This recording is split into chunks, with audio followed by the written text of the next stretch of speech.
जी बेटा, तो ये आप लोगों के जो है ना मॉडर्न फीचर्स नॉवेल्स हैं, इसके अंदर हम जो डिस्कस करने जा रहे हैं।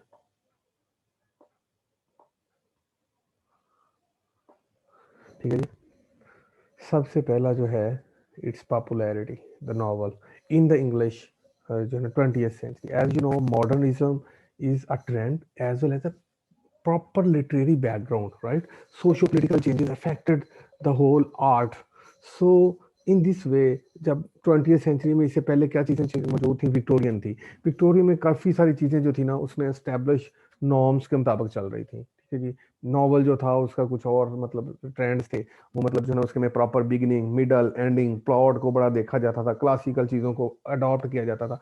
बट जैसा कि मॉडर्न एज है, जैसे मैंने बताया था कि एक पैराडाइम शिफ्ट है। ठीक है जी, कि एक हम लोग जो हैं सोसाइटी के लिहाज से भी हम अर्बनाइजेशन आ रही थी, विलेजेस खत्म हो रहे थे, तो मतलब और साइंस बहुत तरक्की कर रही थी, थ्योरी ऑफ एवोल्यूशन आ रही थी, थ्योरी ऑफ साइकोलॉजी आ रही थी। तो अब इन तमाम चीज़ों के आने के बाद ज़ाहिर है कुछ सेटलमेंट भी तो होनी थी ना आर्ट के अंदर भी। ठीक है, तो नॉवल के अंदर ये सबसे बड़ी चीज़ें जो मौजूद हैं, सबसे पहले उसकी पॉपुलैरिटी है कि इन द 20th सेंचुरी अब पोइट्री को इतना नहीं किया गया, क्योंकि देखिए पोइट्री जो है ना वो लैंग्वेज है जज्बात की, इमोटिव लैंग्वेज है। ठीक है जी, जब रीजन की बात करनी होती है ना फिर वो सारी आती है प्रोज में, और प्रोज में जब आप अपनी कोई टेल सुनाते हैं तो उसे कहते हैं नॉवल। तो इसलिए नॉवल का जो जॉनर था वो बहुत ज्यादा पॉपुलर था। ठीक है, तो the one thing which stands out prominently in the history of English novel is its immense popularity in the 20th century. तो 20th सेंचुरी के अंदर ये बहुत पॉपुलर हो गया, जैसे मैंने अभी आपको बताया कि बाकी जॉनर्स जो थे पोइट्री था, ड्रामा था, ये बैकग्राउंड पे चले गए। It has eclipse the poetry and drama, जैसे कि मैं बयान कर रहा हूँ। It is the only literary form which has competed successfully with the radio and the cinema. अब ये जो था ना रेडियो और सिनेमा को compete कर रहा था। नॉवेल्स के अंदर मतलब रोमांटिसिज्म आ रही थी, नॉवेल्स के अंदर साइकोलॉजी आ रही थी, and it is in this genre that work of the greatest merit is being produced. तो इस तरह बहुत फिर मतलब है variety of topics were being discussed at that time, right? Myriads of novels pour out of the जो है ना प्रेस प्रैक्टिकली एवरी डे। तो अब इतने ज्यादा नॉवेल्स आ रहे थे, my rates means variety of examples of novels, right? तो मतलब इनकी वर्सटाइल जो है ना टॉपिक्स को डिस्कस किया जा रहा है, and are received with the public with enthusiasm. और पब्लिकली जो है ना इसको उतना ही रिस्पॉन्स मिल रहा था जितना कि सिनेमा और रेडियो उस वक्त था। ठीक है जी, तो इतना लोगों को महसूस करने के लिए एक ये बहुत बड़ी पॉपुलर जॉनरे बन चुका था, वो था नॉवल। तो मॉडर्निज्म के अंदर मॉडर्निज्म एज है जो मैंने बताया 1910 के बाद तकरीबन स्टार्ट होती है और 1950 तक चलती है, फिर पोस्ट मॉडर्न हो जाती है। ठीक है जी, तो पोस्ट मॉडर्न में हम रह रहे हैं तकरीबन। तो पोस्ट मॉडर्न जो है ना ये 1980s के बाद स्टार्ट होती है, और पोस्ट मॉडर्न में भी हम ट्रेंड डिस्कस करेंगे, क्योंकि अभी हम मॉडर्न नॉवल तक हमारा तल्लक है, तो इसलिए हम उसके थीम्स बैकग्राउंड्स और उसकी हिस्टोरिकल वैल्यूज पढ़ेंगे, और इसके पॉपुलर जो हैं वो थीम्स पढ़ेंगे कि नॉवेल्स में क्या क्या चीज़ें डिस्कस की जाती हैं, किस तरह फॉर्म को चेंज किया गया, किस तरह आइडियाज को चेंज किया गया। दिस इमेंस पॉपुलैरिटी में B accounted for by the fact that while compression is the characteristic feature both of the poetry and the drama.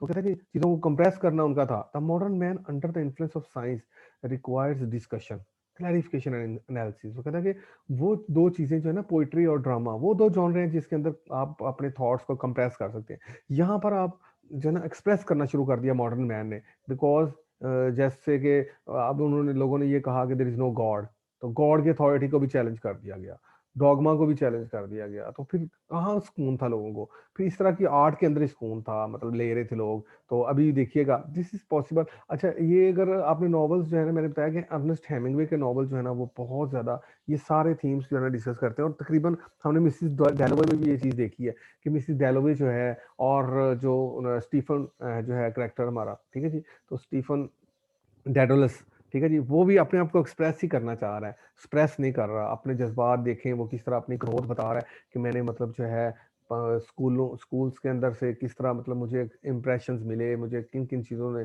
बहुत ज़्यादा इम्प्रेस किया, किन चीज़ों ने मुझे डिप्रेस किया, वो हमें अपनी सारी की सारी चीज़ें बता। This is possible only the novel and hence is the preference for it. तो इसलिए ये सारी चीज़ें कौन एक जॉनरे दे सकता था, मतलब कैटर कर सकता था? It was only the novel. So therefore novel became very popular in the age of modern, right? तो 20th सेंचुरी के बिगनिंग के ऊपर जो ये है ना, तो वर्ल्ड वॉर वन हुई, वर्ल्ड वॉर वन का भी इम्पैक्ट बहुत ज्यादा आएगा। ठीक है जी। तो वैरायटी एंड कम्प्लेक्सिटी, उस ये बात तो मतलब जो है ना, वैरायटी एंड कम्प्लेक्सिटी कि मतलब एक तो पेचीदगी बहुत ज़्यादा आ रही थी और एक वैरायटी बहुत ज़्यादा आ रही है। जैसे कि हमने पहले भी बात की है कि पॉपुलर होने की वजह भी इसकी बेसिक यही थी कि अब सिनेमा और रेडियो को बीट करना उस वक्त के अंदाज के अंदर सिर्फ नॉवल का ही काम था। तो इसलिए यहाँ पर अब वैरायटी और कम्प्लेक्सिटी बहुत ज़्यादा थी इनके अंदर। ठीक है। Another permanent feature of the modern English novel is its immense variety and complexity. बहुत ज़्यादा कम्प्लेक्स था और बहुत ज़्यादा वैरायटी के ऊपर लिखा जा रहा था। Novels are being written practically on all possible themes and subjects. तो उस वक़्त जो है ना लिखे जा रहे थे, जो है ना हर किस्म के सब्जेक्ट के ऊपर डील किया जा रहा था। साइकोलॉजी, सोशियोलॉजी, हर तरह के, ठीक है जी। तो पॉलिटिकल मतलब जो है ना पॉलिटिक्स के ऊपर लिखे गए। A number of different trends are to be noticed. There are the traditionalist like H G. Wells, Arnold Bennett and Galsworthy. तो ये वो लोग थे जो चाहते थे कि नॉवल जो है ना वो एक सोशल फिनोमिना हो, ठीक है जी।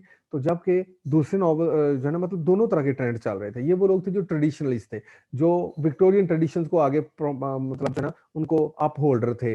जबकि कुछ लोगों ने आगे आके रिजेक्ट किया था और उन्होंने इनके कहा कि नहीं भाई, जो है ना ऑब्जेक्टिव नरेशन और मतलब इस तरह की चीजें जो है ना वो हमारी थॉट को जो है ना वो नहीं कर सकती कैटर। तो आपने देखा होगा मिसिस डैलोवे के अंदर भी पॉलिटिक्स को डिस्कस किया गया जरूर है, ठीक है जी। बम्बार्डमेंट का एक सीन आया है, एक गाड़ी जा रही है, थोड़ा मतलब बहुत, लेकिन वो उसको बैकग्राउंड पे लेके गए हैं। वार का फिनोमिना दिखाया गया है, ठीक है जी। तो लेकिन उनको इतना ज्यादा डिस्कस नहीं किया गया जितना कि उनकी थॉट, उनके इम्प्रेशंस, उनके जो है ना वो स्ट्रीम ऑफ कॉन्शियसनेस। तो इस तरह ये चीजें जो है ना जो है। अच्छा जी। तो who while they propound new ideas and open out new vistas to the human mind, still follow the Victorian tradition as far as the technique of the novel is concerned। तो ये एक टाइम जो था ना मतलब जो है ना एक मैंने बताया था कि बहुत ज़्यादा डिसाइडिंग टाइम था। तो इसलिए यहाँ पर अभी तक जो था ना वो मतलब है कुछ लोग ट्रेडिशन को भी लेके चलना चाहते थे, कुछ ट्रेडिशन को ब्रेकअप करके तो नए रेवोल्यूशन लेके आ रहे थे। तो ये कुछ ये मतलब दोनों के तरह के ट्रेंड्स हमें मिलते हैं। तो on the other hand there are the innovators.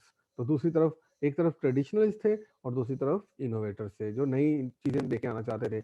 Like Henry James, James Joyce and Virginia Woolf. ये दोनों राइटर जिनको हम पढ़ चुके हैं, ठीक है जी। जेम्स जॉयस का हम a portrait of an artist as a young man, और वर्जीनिया वुल्फ का हमने मिसिस डेलोवे पढ़ा है। तो who have revolutionised the technique of the novel. तो इन्होंने नॉवल को टेक्निक को और ज्यादा रेवोल्यूशनाइज किया with their probing into the subconsciousness. तो इन्होंने अब जो है ना हेनरी जेम्स ने भी मतलब जो है ना ये साइको एनालिसिस की थ्योरी जो है ना उसको प्रूव किया कि इंसान के अंदर, तो ये फ्रॉइड ने जो है ना जब आई बात तो फिर और ज़्यादा मतलब जो है ना रेवोल्यूशनाइज हो गया।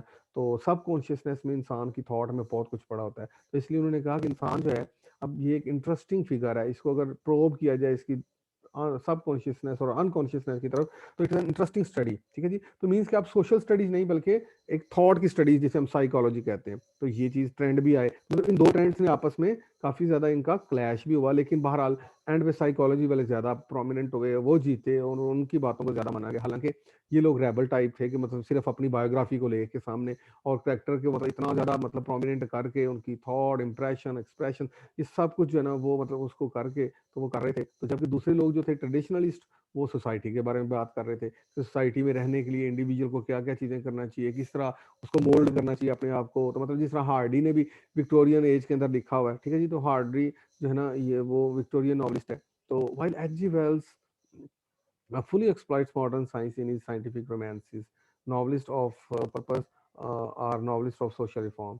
तो उसने काफ़ी ज़्यादा मतलब जो है ना अपने जो है ना मॉडर्न साइंस को बहुत ज़्यादा एक्सप्लॉइट किया और कोशिश की कि मतलब सोशल रिफॉर्म के लिए नॉवेल्स को लिखा जाए, स्टाइरिकल नॉवल लिखे। Like Galsworthy make the novel form of vehicle for the discussion of baffling socio economic problems of the day.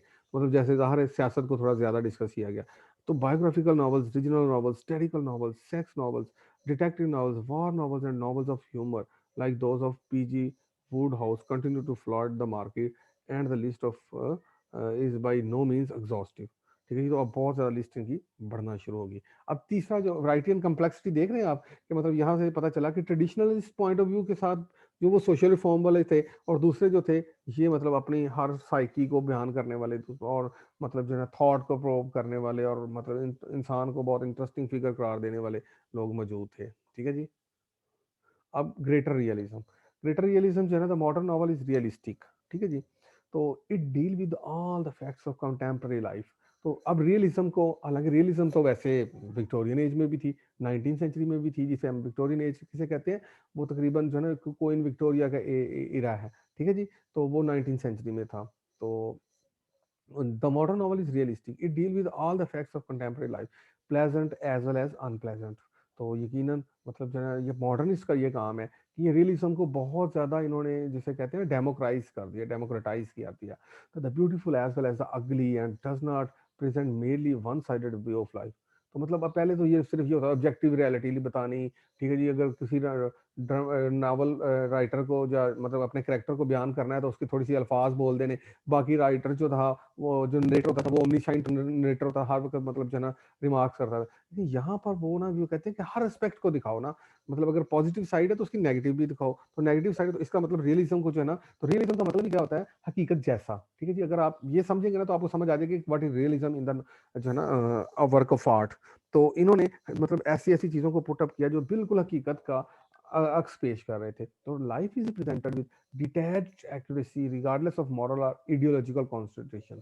अब लोगों को मतलब इतना नहीं होता था कि ये बात इमोरल है, तो मतलब ये चीजें जो है ना मतलब आइडियोलॉजिकली जो कंट्रास्ट कर रही हैं, हर चीज वो बयान कर देते हैं। जैसे मैंने आपको बताया, हमने देखा वर्जीनिया वुल्फ के, वो जो जेम्स जॉयस के नॉवल के अंदर जो उसका स्टीफन होता है करेक्टर मेन, जो हमारा पोर्ट्रेट आर्टिस्ट जो है, वो बताया उसने किस तरह मतलब जो प्रोस्टिट्यूट के पास जाता है उसके, वो अगर हमने उसको डिटेल से मतलब उसकी डिस्क्रिप्शन पढ़े तो हमें पता चलेगा कि वो कितना ज्यादा फ्रैंक हो जाता है। तो मतलब उसने अपनी हर वो बात को जो नहीं भी कोई बताई जा सकती, उसको भी उसने एक्सप्रेस किया कि मैंने क्या एक्सपीरियंस किया, क्या क्या किया। इसका मतलब ये हुआ कि जितने भी नॉवलिस्ट हैं वो मतलब अब इन चीज़ों को वो बिल्कुल भी इनहिबिट नहीं कर रहे। तो इट मीन्स के it forms the greater realism. ठीक हो गया जी। उसके बाद है जी नेक्स्ट।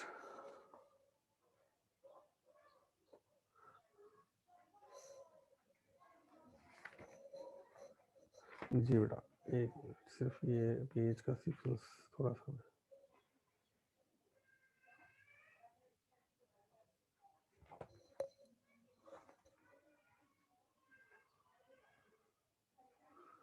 जी ये है जी, इसको हम, जी बेटा नेक्स्ट आएगा जी हमारा ग्रेटर रियलिज्म के अंदर। ये चीज़ें आ रही, मैं इंशाल्लाह ये पेजेस आपके साथ शेयर कर दूंगा। तो two words the one dying, अब जो है ना man today caught between two worlds, जैसे मैंने बताया यहाँ पर ये एक प्रॉब्लम दिलेमा ये था कि एक वर्ल्ड जो थी वो डाइंग कर रही थी, जितना डॉगमेटिक ऑर्थोडॉक्स चीज़ें थी वो चैलेंज हो रही थी। The other seeking to be born, तो नई एक दुनिया पैदा हो रही थी, अर्बनाइजेशन, मटेरियलिज्म, इंडस्ट्रियल रेवोल्यूशन, ये सारी चीज़ें आ रही थी। तो the choice between capitalism and communism, अब कैपिटलिज्म में ये होता है कि इंडिविजुअल को बहुत फ्रीडम होती है, जैसे अमेरिका में है। कम्युनिज्म चाइना में है जैसे, तो वहां पर कम्युनिटी सारा चीज़ों को कंट्रोल करती है। साइंस एंड रिलीजन, तो साइंस एक तरफ बात कर रहे थे कि हर चीज़ जैसे साइंस ने थ्योरी ऑफ एवोल्यूशन बयान कर दी, ठीक है, स्पीशीज जो है ना वो हमारी इवॉल्व हुई हैं, इंसान पहले बंदर था। तो जबकि रिलीजन ये कहता है कि इंसान पहले बड़ी सुपीरियर फॉर्म में था। उस हमारे कार्डिनल उन्होंने मिस्टेक की, ठीक है, हमारे ग्रैंडफादर ने, और वहां पर जो है ना इनको फिर दुनिया में भेजा गया एडम और ईव ने, ठीक है जी। तो मतलब ये कंट्रास्ट आ रहा है। फिर God and the atom bomb, अब लोगों ने कहा कि एटम बम जो है ना ये जीत गया है, ठीक है जी। तो गॉड कहीं मौजूद ही नहीं है, there is no existence, because science believes in seeing is believing, observation को बिलीव करती है। तो अगेन जो है ना हमें ऐसे एस्पेक्ट्स नजर आएंगे, ये ग्रेटर रियलिज्म के अंदर आ रहे हैं, ठीक है जी। उसके बाद जो है ना is difficult one and the result is that man is baffled and confuse. तो इसलिए इंसान जो है वो बहुत, उसके लिए फ्रस्ट्रेशन आपको नजर आएंगी, ठीक है जी। तो जैसे हमने जो नॉवल पढ़ा है अपना जो है दूसरा मिसिस डैलोवी, उसके अंदर सेप्टिमस, ठीक है जी, जो मेजर नरेटर भी है नॉवलिस्ट का, तो वो कितना अपनी लाइफ को कहीं आइडियलाइज कर रहा था कि मैं अपने जो है ना वो मतलब जो है ना अपनी नेशन को सर्व करूं, टेक पार्ट करूं जंग के अंदर। और वो वहां पर जाता है तो उस डिसिल्यूशन होता है, तो वो मतलब जो है ना उसका साथी खो जाता है। और बहुत सारे लोगों कत्लों मतलब जो होते हुए देखता है अपने जो है वार के दौरान। तो उससे वो इतना ज्यादा उसको पोस्ट वार ट्रॉमेटिक इफेक्ट्स आ रहे होते हैं। तो ये चीजें जो है ना बड़ी मुश्किल आ रही हैं। तो ये थीम्स जो है ना एक प्रीडोमिनेंट है कि यहाँ पर आपको रियलिस्टिकली बताई जाएंगी चीजें कि भाई इंसान सोचता क्या है और रियलिटी में जब उसको डिसइल्यूजनमेंट होती है तो उसके बाद क्या होता है। तो ये एक मतलब, तो it is therefore pessimistic in tone. तो आपका जो ये नॉवल होगा, मॉडर्न नॉवलिस्ट हैं वो ज्यादातर हमें नजर आते हैं कि कोई होप नहीं देते, बल्कि वो क्योंकि वो फ्रैंक डिस्कशन है, फ्रैंक हर चीज में है। तो इसलिए हमें हर वो चीज़ जो नहीं भी बताने वाली वो एंगल बता रहे होते हैं। एक तरफ से ऑब्जेक्टिव रियलिटी बयान कर रहे होते हैं और एक तरफ से अपनी सब्जेक्टिव थॉट पुट अप कर रहे होते हैं। तो इस तरह ये जो अमेलगामेशन है ऑब्जेक्टिव और सब्जेक्टिव का, उससे हमें पता चल रहा है कि ये एक पेसिमिस्टिक मतलब जो है ना, मतलब कहाँ वो सेप्टिमस जो था वो इतना बड़ा आइडियाज़ लेके जा रहा था वार के लिए, और जब वो वार जो आया बाद में और वो एक मेंटल इलनेस का शिकार हो गया, ठीक है जी। पोस्ट वार ट्रॉमेटिक इफेक्ट्स उसके ऊपर हुए, फिर उसको बड़ी कोशिश की जा रही है कि रिजुवेनेट कर लिया जाए उसको, जो है ना वो रिकॉपीडेट कर लिया जाए, but unable to find any remedy and he commit suicide. तो इसका मतलब ये हुआ कि मतलब होप का कोई हमें एलिमेंट नजर नहीं आता। तो इसी तरह जो है आगे हमने एक बड़ा जो नॉवल इसका एस्पेक्ट है जो है ना वो है sex free and Frank treatment. जैसा कि मैं थोड़ा सा एग्जांपल दी भी है, ठीक है जी। तो यहाँ पर हम देखते हैं जी कि मॉडर्न नॉवल के अंदर फ्री एंड फ्रैंक ट्रीटमेंट होती है सेक्स की। The realism of the modern novel is nowhere seen to be better advantage than in the treatment of sex. तो मतलब ट्रीटमेंट ऑफ सेक्स के अंदर जो जितने भी करेक्टर्स हैं, हालांकि मिसिस डेलोविज है ना, वो थोड़ा सा इतना ज़्यादा प्रमोट नहीं कर रही थी जितने मेल काउंटर पार्ट्स हैं ना नॉवलिस्ट से, ठीक है जी। जैसे जेम्स जॉयस था और ये दूसरे जो है ना डी एच लॉरेंस है, उसका हमने नेक्स्ट नॉवल पढ़ना है, ठीक है, सन्स एंड लवर्स।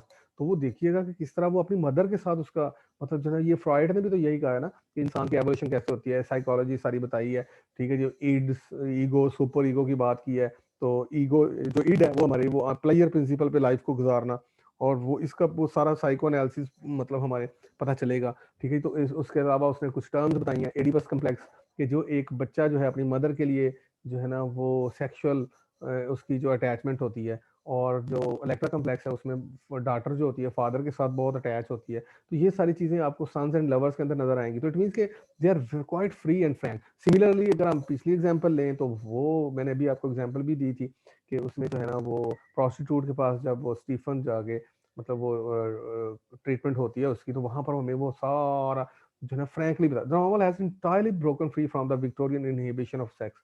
तो वहां पर विक्टोरियन एज में जब कोई बात की जाती थी तो इसको इनहेबिट कर लिया जाता था, थोड़ा कंट्रोल कर लिया। There is frank and free treatment of the problems of love sex and marriages, right जी। तो इस तरह यहाँ पर तो बिल्कुल अपोजिट है, क्योंकि ये नॉवल एक रिबिलियंस नॉवल है। यहाँ पर मतलब मॉडर्निटी का मतलब ये है कि पिछले जितने भी ऑर्थोडॉक्स आइडियाज हैं उनको चैलेंज किया है। Sex both with in marriage and outside marriage is a common theme of the novelist today, ठीक है जी। आप हेमिंगवे को पढ़ के देख लें, आप किसी और नॉवलिस्ट को पढ़ के देख लें, आपको वो बिल्कुल फ्री फ्रैंक और वो मतलब बड़ी मतलब जो है ना इसको कहते हैं ना जैसे वल्गर अंदाज के साथ वो बता रहे होंगे। तो इस तरह जो है ना the theories of psychologist like Freud and Havelock Alice new biological theories and methods of birth control and boredom, frustration and brutality caused by the war। ये अभी जिसमें सेप्टिमस वॉरियर को और भी हेमिंगवे के नॉवेल्स भी सारे के सारे वर्ल्ड वॉर 1 के बैकग्राउंड पे हैं, उसमें भी उनका इफेक्ट जो है उनके ऊपर जो होता है वो बताता है। तो go for to explain the preoccupation of the contemporary novel with the sex themes. तो इसका मतलब D H Lawrence is a great author of sex novel. His Lady Chatter's lover was pronounced to be the pornographic, and his Sons and Lovers is also regarded as a great sex novel। तो मैंने example दे चुका हूँ इसकी, ठीक है जी। तो ये देख लेना, मतलब और भी मैंने हेमिंगवे का भी बता दिया है, क्या है हमारे पास ठीक है जी। तो हेमिंग 700 आर्ट है हमारे पास 8 ये बेटा किसी का पेपर। आवाज़ जो है ना वो कंट्रास्ट हो रही है, मेरे ख्याल किसी का स्पीकर जो है ना, प्लीज़ वो जरा कंट्रोल कर ले काइंडली, ठीक है जी। तो उसके बाद जो बड़ा फीचर आता है इसका salient, novel as a serious art form. अब नॉवल को बहुत सीरियस, जिस तरह कम्प्लेक्सिटी वैरायटी इसमें शामिल की गई, स्पाइसेस ऐड किए गए, तो मतलब जो है ना ग्रेटर रियलिज्म की तरफ बढ़ा, तो इसमें आर्ट फॉर्म के हिसाब से भी इसको बड़ा किया गया, ठीक है। The modern novel is not merely entertainment, not merely a light story meant for after dinner reading। It has evolved as a serious art form। It is compact in body and integrated in form, and everything superfluous is carefully avoided. तो मतलब सिर्फ और सिर्फ देखे ना stream of consciousness में भी यही चीज होती है, ठीक है जी, कि आप वो हर वो बात जो है ना डिस्कस करते हैं जिसकी आपको रिक्वायर्ड होती है। तो इस तरह नॉवलिस्ट जो है उनकी तरफ जो है ना बातों की तरफ बढ़ा है। तो मतलब अब टू द पॉइंट जो इंप्रेशनेबल इवेंट्स हैं सिर्फ उनको बयान किया जा रहा है। तो इट मीन्स के novel has surely been described as a जो है ना सीरियस आर्ट फॉर्म, ठीक है जी। अब इसका पेज नंबर हम चलते हैं जी 13 की तरफ। ये है जी मेरा बेटा।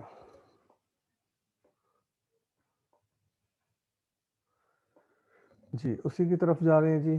तो and a new conception of characterization built upon the study of the inner consciousness. तो मतलब अब सिर्फ कैरेक्टर्स को आउटसाइड से ही बयान नहीं किया जा रहा, ऑब्जेक्टिवली नहीं बयान किया जा रहा, बल्कि उसको इनसाइड आउट बयान किया जा रहा है। मतलब अगर हर ट्रूथ, मॉरल एस्पेक्ट्स को, ट्रूथ को अपनी इतना मतलब चैलेंज कर दिया गया कि ट्रूथ इज रिलेटिव। ठीक है जी, एक बात बंदे के लिए एक बात सच हो सकती है, दूसरे के लिए तो वही बात सच जो है वो झूठ हो सकती है। तो मतलब जो है ना, ये चीजें तमाम अब रिलेटिव करार दे दी गई। तो इसी तरह करेक्टराइजेशन के अंदर भी ये कंसेप्ट आया कि भाई सिर्फ करेक्टर को जस्ट मतलब आप ऑब्जेक्टिवली बयान करते जाएं, ठीक है जी, नरेटर के पॉइंट ऑफ व्यू के साथ, तो वो तो फिर बात ना हुई। तो narration description style must satisfy high and एग्जैक्टिंग technical standards. More over the novels today must satisfy high and exacting today also embodies the writer's philosophy of life, his message, his view of human life. तो इसलिए अब ये serious art form बन चुका है। अब वो thoroughly मतलब कैटर करता है डिमांड्स के साथ कि जो विश कर रहा है राइटर जो है ना वो अपनी बात को करने के लिए। ठीक है जी। तो उसके बाद जो है ना ये decay of plot, next point हमारा प्लॉट जो है अब कहानी का। मतलब पहले ये होता था ना, प्लॉट जो है वो बड़ा कम्पैक्ट होता था। हार्डी के नॉवेल्स आप जितने पढ़ के देख लें, उसमें बिगनिंग, मिडल, एंडिंग, बिगनिंग के ऊपर थीम को एक्सपोज किया जाता है, थोड़ा आगे चल के कॉन्फ्लिक्ट बढ़ता है, फिर आगे चल के कहानी जो है ना क्लाइमेक्स पे चली जाती है, फिर थोड़ा राइजिंग एक्शन आता है, फिर फॉलिंग एक्शन आके रिजॉल्व हो जाता है। तो ये एक सीक्वेंस थी। लेकिन अब कहानी जैसे हमने मिसिस डायलॉग को पढ़ा, एक दिन का वो उसका है, हमारा पार्टी अरेंज की हुई है और उसके लिए वो कुछ शॉपिंग करने जा रही है, फ्लावर्स वगैरह खरीदती है, वहां पर पार्क में जाती है और फिर आके घर में चले जाती है। कुछ गेस्ट आते हैं, उनसे बातें करते हैं और कहानी खत्म। मीन्स ना कोई बिगनिंग ना एंडिंग ना कोई मतलब जो है ना। तो इससे पहले पूरा आर्किटेक्चरल भी जो है ना चीज़ों को मतलब जो है ना फॉर्म किया जाता था। आप जितने भी विक्टोरियन नॉवलिस्ट थे वो बिल्कुल ऐसे लिख रहे थे, वो क्लासिकल मॉडल्स को। The Victorian novelist life easily fell into the mould of a story, but for the novelist of today it refuses to do so. क्योंकि अब लाइफ भी तो वैसे ही कम्प्लेक्स होगी ना, इसलिए अब इसके लिए प्लॉट जो है ना, वो जो रेगुलर प्लॉट है उसको चैलेंज कर दिया गया है। मतलब unity of time, unity of place और यूनिटी ऑफ एक्शन, ये तमाम चीजें जो है ना अब वो बेकार हैं। The great modern novels like Ulysses are still stories, but they are stories without an ending. ठीक है जी। तो आपने दोनों नॉवेल्स पढ़े हैं, a portrait of an artist, वो क्या कहानी है? ठीक है जी। तो वो मतलब जो है ना, वो जहाँ से शुरू होता है उसका प्लॉट बिल्कुल सिक्लिकल है। ठीक है जी। तो and the characteristic modern novel is the story without an ending. तो जैसे मतलब जो है ना मिसिस डैलोवे का हमने कहानी पढ़ी, तो उसमें क्या कहाँ एंड हुआ? यही हुआ कि बस ये खाना खत्म हो गया जी, मतलब जो है ना, मतलब पार्टी खत्म हो गई। ठीक है जी। तो उसमें थोड़ी सी मेडिटेशन जो उस दौरान जो था, डिस्क्रिप्शन जो थी, that was you really worthwhile. तो उसको ज़्यादा प्रोमिनेंट किया गया। The modern novel is like an incomplete sentence and it's incomplete completeness is a reflection of the incompleteness of a whole region of thought and belief. Certainly जिस तरह हमारी life जो है एग्जिस्टेंशियलिज्म है यहाँ पर, मतलब जो है पर्पसलेसनेस है, तो सर्टनली फिर हमारा नॉवेल्स भी तो वैसे ही चीज़ों को जैसे थीम होंगे वैसा ही फॉर्म होना चाहिए। तो ये हमने कल जो है ना इस फॉर्मलिज्म के अंदर भी ये चीज़ पढ़ी थी, क्योंकि फोरग्राउंडिंग की जा रही होती है ना। अगर करेक्टर्स को इस तरह जो है ना एबनॉर्मल से नरेटर बयान कर दिए हैं और डिस्ट्रक्टिव प्लॉट अगर कर दिया गया, तो उसका कोई पर्पज है, उसके बैकग्राउंड में कुछ पर्पज है। तो इसलिए कि वजह ये है कि मॉडर्न नॉवल के अंदर लाइफ भी तो वैसी कम्प्लेक्स होगी। तो under the influence of new psychological theories, life is not regarded as a continuous flow but as a series of separate and successive moments. तो लाइफ ये है, ठीक है जी, कि मतलब जो सक्सेसिव मोमेंट्स हैं और सेपरेट जो है ना एक दूसरे के साथ जो है वाकयात का नाम है लाइफ। तो इसलिए ही प्रोब्स या नॉवलिस्ट जो probes deeper and deeper into the human consciousness and move freely backward and forward in time। तो हमने देखा कि मिसिस डैलोवे के अंदर बड़े आराम से जो है ना वो पहले अपने वाक़यात बयान करती, जब वो करेक्टर प्रेजेंट में वो थोड़ी सा वापस आ जाती है कि ये देखें जी, ये रिचर्ड आ गया, ये फलां आप उसका करेक्टर आ गया जिसके बारे में वो बयान कर रही थी, अब उसके बारे में बात बता रही है हमें सारा। तो उसका कहानी बड़ी जो है ना फ्री ऑफ टाइम जो है ना मूव बैक एंड मूव कर रही है। तो लीनियर नैरेटिव जो है अब उसको चैलेंज करके डिके ऑफ प्लॉट कर दिया गया। तो ये एक सॉरी बेटा, unity of time and place have no meaning and or significance for the novelist. ठीक है, डिके ऑफ करैक्टर नेक्स्ट जो बात है वो है जी डिके ऑफ करैक्टर। तो करैक्टर प्लॉट अगर खत्म हो गया तो आप करैक्टर को भी चैलेंज करें। Just as the story so also the chap character has decayed in the modern novel. Previously character के अंदर ये चीज होनी चाहिए, गुडनेस, अप्रोप्रिएटनेस, लाइकनेस और कंसिस्टेंसी, जो अरिस्टोटल देखता है आइडियल करैक्टर के अंदर। तो उसको डिलानिएट करते हुए या उसको प्रोजेक्ट करते हुए जो आर्टिस्ट थे वो भी इन चीज़ों को गौर करते थे। लेकिन अब चूंकि मतलब जो है ना वो एक ऑर्थोडॉक्स सोसाइटीज रही हैं, ना वो लोगों के बिलीफ्स हैं, तो हर जगह पे डिसबिलीफ और वो ट्रूथ को चैलेंज और हर चीज़ को, थॉट को चैलेंज, लैंग्वेज को चैलेंज, कॉन्शियसनेस को चैलेंज। तो फिर उसके लिए ज़ाहिर करैक्टर तो वैसे ही होने चाहिए। Sorry. Previously, two different methods were adopted for the regeneration of character. The method of direct narration and the dramatic method. तो डायरेक्ट नरेशन में ये होता था कि ओमनीसाइंट नरेटर होता था, और ड्रामेटिक मेथड में ये होता था कि मतलब कैरेक्टर्स को कुछ अल्फाज दे दिए जाते थे, उससे हमें कुछ तो डायरेक्ट नरेशन के अंदर उसकी हमें समझ आ चुकी होती थी, और थोड़ा सा जब राइट कैरेक्टर बोलता था तो हम उसकी थॉट तक जो है ना वो ग्लिम्स ले लेते थे। लेकिन अब जो है ना वो ये चीज़ें इन चीज़ों को कर दिया गया रिजेक्ट। तो but the modern novelist reject such characterization as superficial. उन्होंने कहा ये तो कोई बात ना हुई कि अगर मतलब थोड़ा सा उनके बारे में हमने जाना, तो जब हमें ऑब्जेक्टिव एक्शन जो है वो कम और सब्जेक्टिव थॉट ज्यादा होगी, तो तब जो है ना डिके ऑफ कैरेक्टर जो है ना हमें नजर आएगा। तो ये एक प्रोमिनेंट फीचर में नजर आ रहा है। ठीक है जी। तो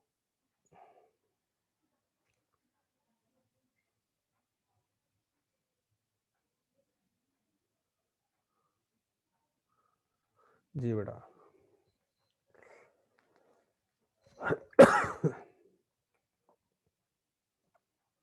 जी, तो he is concern with any overt strike but with the conflict that goes on into the subconsciousness regions of human minds।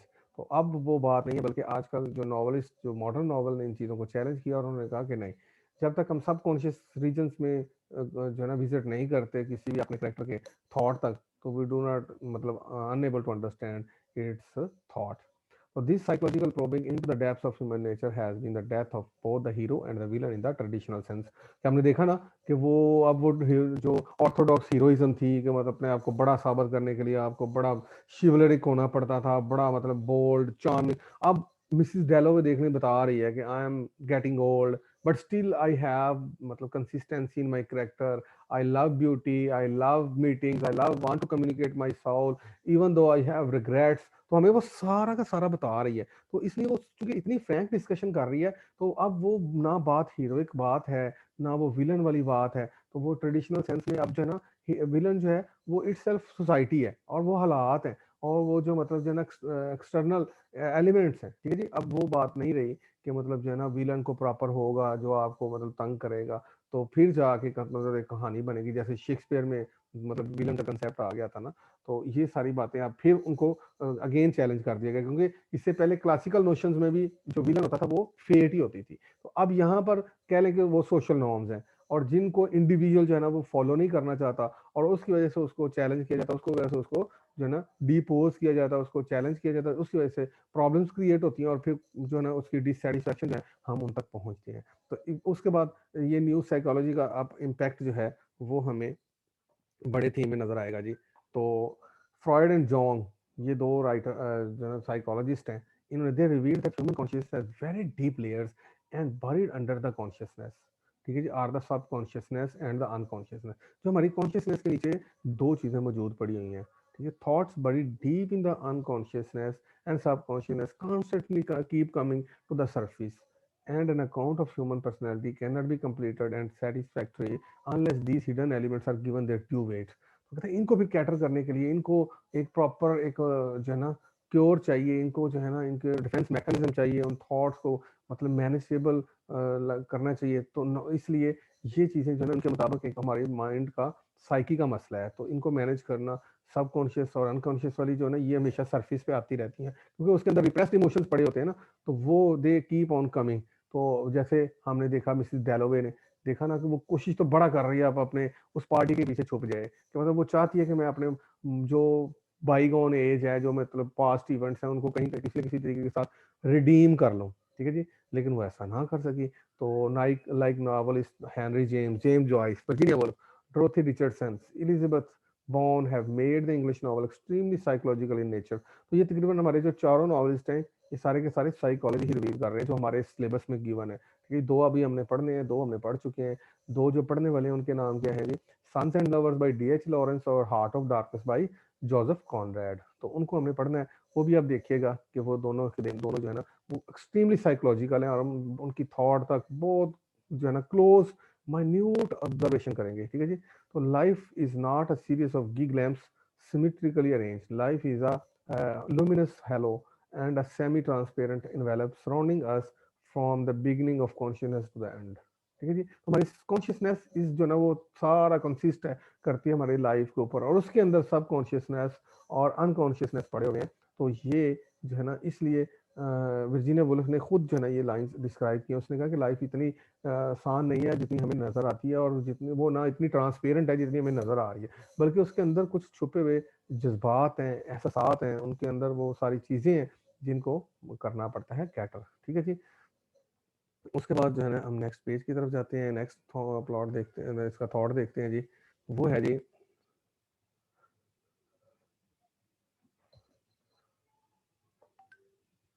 Stress on the individual. ठीक है जी। यकीनन the impact of the new psychology on plot and character has already been noted above. तो हमें ये पता चल गया है कि मतलब कैरेक्टर और प्लॉट जो है ना वो बिल्कुल वो नहीं रहे जो ऑर्थोडॉक्स होते थे, उनको अब चैलेंज कर दिया गया है। और वो मतलब जो है ना उनके अंदर साइकोलॉजी ने बहुत ज़्यादा रोल अदा किया है इन चीज़ों को करने के लिए। तो its impact has been equally far reaching on the theme of the novel. तो यकीनन फिर नॉवेल्स के थीम भी तो वैसे ही हो जाएंगे ना, साइकोलॉजिकल। जैसे कैरेक्टर को अब इसलिए डिसरप्ट कर दिया गया है, प्लॉट को इसलिए डिसरप्ट कर दिया गया है, तो वो ट्रेडिशनल सेंस में नहीं चल रहा। तो traditional novels was largely social, its aim being to uphold accepted recognise social values. जैसे जेन ऑस्टन है, ठीक है जी, उसमें उसके नॉवेल्स में एक तो फेमिनिज्म का थीम बयान किया जाता है। मैं ट्रेडिशनल नॉवेल्स की बात कर रहा हूँ, ठीक है जी। तो साइकी बयान करती है, वो भी इसी तरह डायरेक्ट मेथड के जरिए भी अपने करेक्टर को प्रेजेंट करती है, और उसके अलावा साथ जो है ना थोड़ा सा मतलब दूसरा टच भी देती है। तो लेकिन उसके बावजूद जो है ना वो उसमें कहानी में क्या होता है कि वहाँ पर मतलब वो भी रोमांटिक नॉवल है, लड़कियाँ मतलब लव एंड मैरिज का उसके अंदर थीम है। तो जो गर्ल्स जो है ना वो मतलब मैरिजेस करती हैं, अपने एक्सप्रेशन ऑफ मतलब जो इमोशंस है ना उनको अच्छी तरह हाईलाइट नहीं किया गया उस नॉवेल्स के अंदर। और ये दिखाया गया है कि ट्रेडिशनल जो वैल्यूज़ हैं, सोशल नॉर्म्स हैं, ठीक है जी, जो मॉरल वैल्यूज़ हैं, उनको जो इंडिविजुअल जो है ना मतलब अब देखने इंडिविजुअल्स को हाईलाइट किया जाता है। पहले सोसाइटी को बहुत ज़्यादा अपहोल्ड किया जाता था, उसके नॉर्म्स को और उसके ट्रेडिशंस को। तो इसलिए वहाँ पर वो रिजेक्ट करती नज़र आती है। तो उसमें उसकी जो है ना डाटर है, एक जो करेक्टर है लीडिया, ठीक है जी, तो वो भाग के शादी कर लेती है। तो उसको कंडेम किया जाता है, उसके मतलब उसने किस तरह इग्नोमिनी जो है वो अपने पेरेंट्स के खिलाफ लेके आई है। तो इस तरह की चीज़ों को बहुत ज़्यादा जो है ना वो किया गया। But in the modern age there are no such universally acknowledged values of social conduct which the individual must uphold and cherish. जबकि यहाँ पर आप कोई एक्नॉलेज वैल्यूज हैं ही कोई नहीं, ना कोई सोशल कंडक्ट है, ना आपको नॉर्म्स रहे हैं, क्योंकि हर चीज़ को चैलेंज कर दिया गया। ठीक है, तो इसलिए अब सिर्फ और सिर्फ कौन रह गया, इंडिविजुअल्स, और हाईली सीरियस फॉर्म में लेके चला गए हैं। और वो मतलब जो ना स्ट्रीम ऑफ कॉन्शियसनेस की टेक्निक है साइकोलॉजी रिवील करने के लिए। अभी उसने बताया भी है कि सब कॉन्शियसनेस के नीचे दो चीज़ें मौजूद होती हैं, सब कॉन्शियसनेस और अनकॉन्शियसनेस। और इन दोनों को मतलब करने के लिए हाईलाइट तो अब इंडिविजुअल जो है ना उनको प्रोमिनेंट करना पड़ता है कि भाई हम पहले देख तो लें कि वो चाहते क्या थे, उनकी रिग्रेट्स क्या थी। तो हमें ये बताया जाता है बजाय इसके कि उनको हमें सोशल नॉर्म्स बताए जाए। सोशल नॉर्म्स हम डेफिनेटली वो एक करेक्टर जो है वो अफेक्ट होता है अपने हालात से। जैसे आर्टिस्ट जो है, पोर्ट्रेट ऑफ एन आर्टिस्ट, उसमें क्या है कि वो रिलीजन के अंदर भी कॉन्फ्लिक्ट देखता है। वो कहता है कि रिलीजन में कुछ लोग जो है वर्जिन मैरी को बहुत ज़्यादा कर रहे हैं आइडियलाइज, और कुछ जो है वो कह रहे हैं कि नहीं नहीं।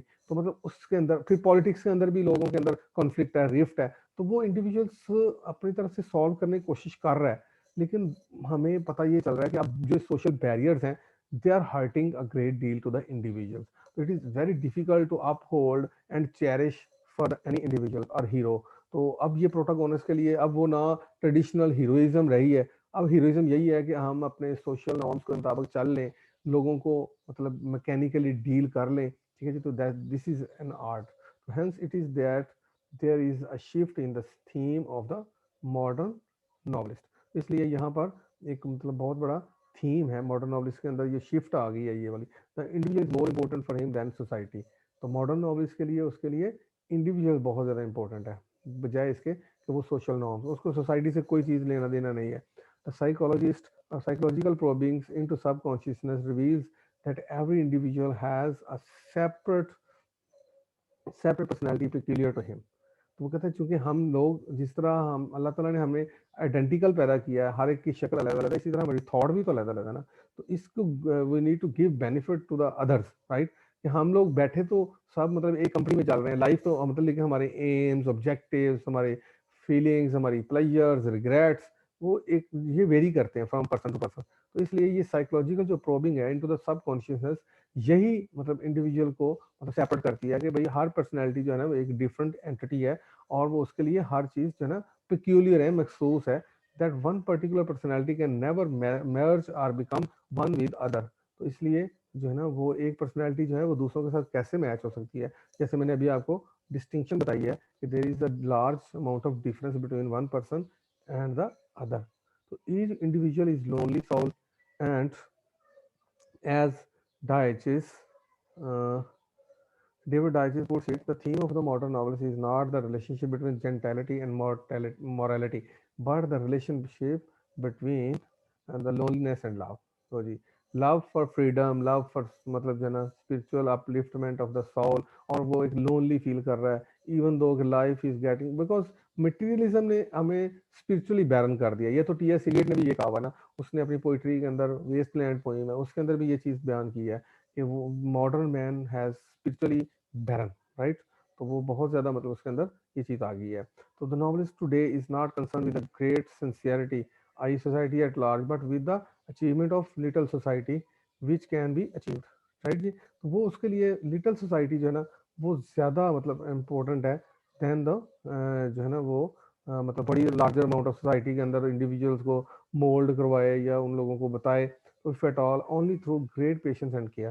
तो it requires greater amount of patience and care for the, तो both Lawrence and Forster regard the great society as the enemy of the individual. तो उन्होंने कहा कि जितना सोसाइटी को आप मतलब कर लोगे प्रमोट सोशल नॉर्म्स को, उतने इंडिविजुअल की फ्रीडम के ऊपर चेक लग जाएगा। तो इसलिए अगर इन इन दोनों का बैलेंस होना चाहिए, हारमोनियस बैलेंस होना चाहिए। तो जो ना and want it to be reform. तो कहता है ये जो ग्रेट सोसाइटी सोसाइटी का कंसेप्ट है इनको रिफॉर्म करना होगा, और कुछ इंडिविजुअल को भी बेनिफिट ऑफ द डाउट देना होगा। Lawrence points out that individuals before they can come into any true contact with others must respect the otherness of the other individuals.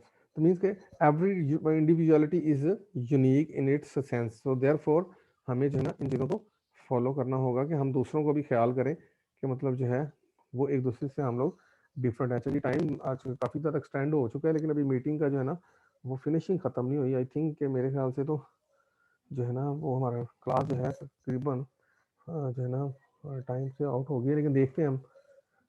तो मैरिज इज दस नॉट क्योंकि अगली class का भी time हो रहा है ना, तो मैं देख लेता हूँ अगर वो टाइम नहीं भी लगेगा तो हम जो है ना आपसे बात करके जो है ना उसके बाद जो है ना हम ऑफ कर देंगे मीटिंग को।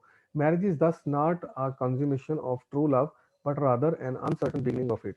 तो मैरिज जो है वो कहते हैं कि ये मैरिज लव और मैरिज वाली जो ऑर्थोडॉक्स बातें थी विक्टोरियन, उसमें तो ये होता है बस मैरिज होगी, जैसे हम रोमांटिक मूवीज भी देखते हैं और इस तरह की चीजें भी देखते हैं, तो बस ये कंज्यूमेशन ऑफ ट्रू लव हो गई है। वो कहता है यहाँ से तो बिगिनिंग होती है, because two souls have been come into one, and how will they be able to मतलब जो है ना जो है ना तो कैसे एसोसिएट करेंगे, अब आप एक दूसरे को साथ रिलेट होंगे, वो कैसे how will they gel together, and this is the real challenge start after the marriage. तो मीन्स के जहाँ पर पहले बातें खत्म होती थी अब यहाँ से आगाज हो रहे हैं मॉडर्न थीरीज के अंदर। तो ये सारे हमारे प्रीडोमिनेंट फीचर थे। Such are the currents and cross currents in the modern English novel. तो ये थे हमारे जो बेसिक नॉवेल्स के अंदर जो थीरीज हैं, इनको पहले मतलब फॉर्म का भी ख्याल रखा जाता है, प्लॉट को भी चैलेंज कर दिया गया, ऑर्थोडॉक्स करेक्टरिस्टिक्स को भी और ऑर्थोडॉक्स थीम्स को भी, सोशल नॉर्म्स को भी, हर तरह के लिहाज से, और फ्री इनहिबिशन सेक्स को भी चैलेंज कर दिया गया। मतलब जो free and free frank treatment to the जो है ना उसको दिखा दिया गया, और ये मतलब हर तरह से बड़ा प्लॉट मतलब जो है ना सीरियस आर्ट फॉर्म का कर लिया गया। हाँ मतलब ये, और ये एक पॉपुलर जनरे बन गई और कम्प्लेक्स चीज बन गई, क्योंकि लाइफ जो है ना इटसेल्फ एक कम्प्लेक्स चीज है। Such are the currents and cross currents in the modern English novel. ठीक है जी। तो ये है। अब थोड़ा सा मैंने टाइम से पहले ऑफ भी करना है, क्योंकि मेरे जो ना वो लैपटॉप में ज़ाहिर है वो रीड भी करना है, तो इसलिए जो है ना मैं अभी आप लोगों से कोई क्वेश्चन है बेटा तो वो बता दें।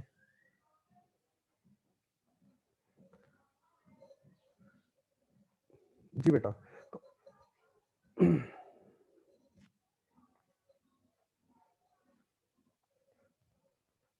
जी हेलो।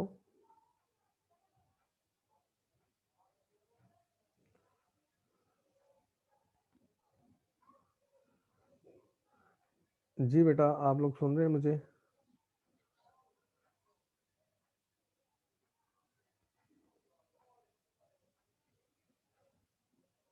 हेलो।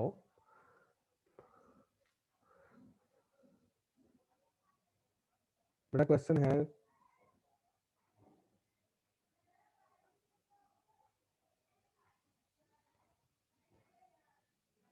चलिए, अगर आवाज़ आ रही है फिर तो ठीक है।